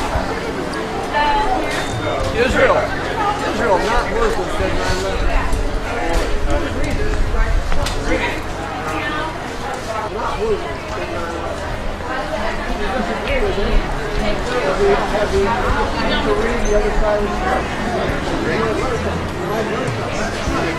You got a prize for being ignorant?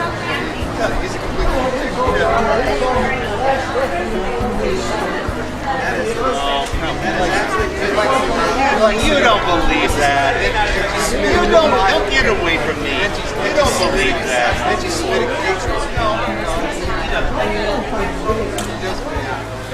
You're proud of yourself? I got another sign for him. About Gary, I think what do you think he is dancing? You and I are at different ends of the spectrum. And then called me a filthy pig. I said, that is so rude. I think that it's all opinion. I think it's been studied very clearly. You know, Mike was Mechanics Illustrated, and hey, and it's on film. I mean, what happened happened. And it's logical, and it's not illogical. And, you know, people like him, I call them people like a wingnuts. But if it's the damn truth, I'm not going to sit and wait for people for everybody to know about it. If you do that, you're not helping the picture, you know.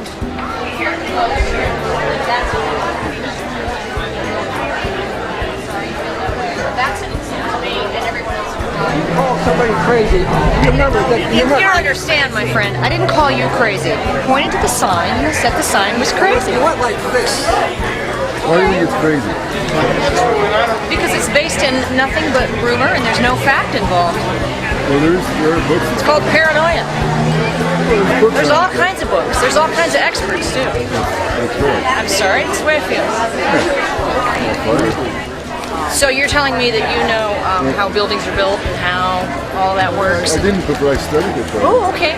Okay, then why don't you tell me what happened, since I seem to be so stupid? I didn't see that. Well, then they probably planted. Let me put it this way. Since you're inferring that I don't know what's going on, why don't you tell me what happened? Uninformed now. Okay. They use what they call a hydrate. Thermite. Okay. They actually found it in the dust, unexploded, nanothermite, with little red specks. They put it on their microscope, you can tell it was nanothermite. Oh my God, did you hear that? What? Nanothermites. Jesus, I never knew. Go away! Go away!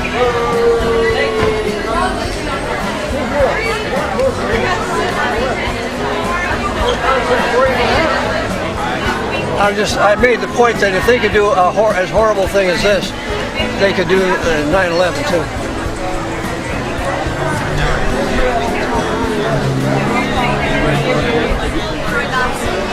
Shall I step on him? Stay away. You stay away from him? Just walk someplace else. Huh? This is America, isn't it? And so don't I have a right to voice my opinion? So I'm just voicing my opinion. You have your right, and I have my right. I chose to exercise my right one way. You choose another. This is America. You're right. So don't deny me my right to act the way I choose.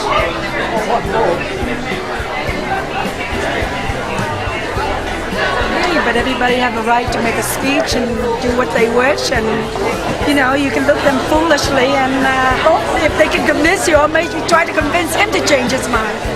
Right? There's no point of getting violent. The poor old man is just nuts. Why do I disagree? Yeah. Because it's already been proven that the ones that did the 9/11 and flew the planes into the Twin Towers came from Saudi Arabia. All of them. Right? Isn't that proof? What is his proof? It's blind hatred. That's all that motivates your friend. Hatred. Hatred of Jews. That's it. No logic, no rationalization. Just blind hatred.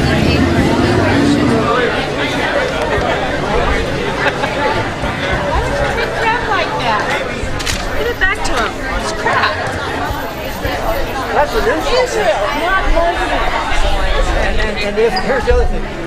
You agree that had to be explosives in the building to bring it down. Of course, that's, I mean, a 10-year-old can see that. Could Muslims have done that? No, that's an It had to be. I mean, Cheney called off the air protection. That was his witnesses to that, obviously.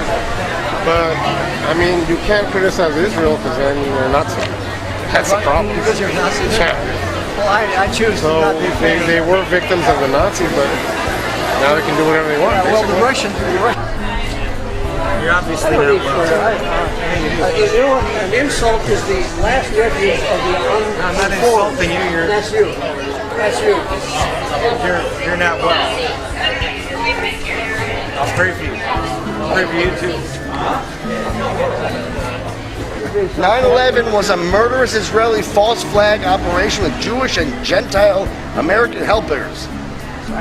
Okay. Well, that's what I believe. I didn't believe it 2 years ago, by the way. I didn't believe it 2 years ago. I was like you. Right. And then you had a stroke, and everything changed. Whatever it takes, just come back to us. Come back to the real world. Who knows? Who knows?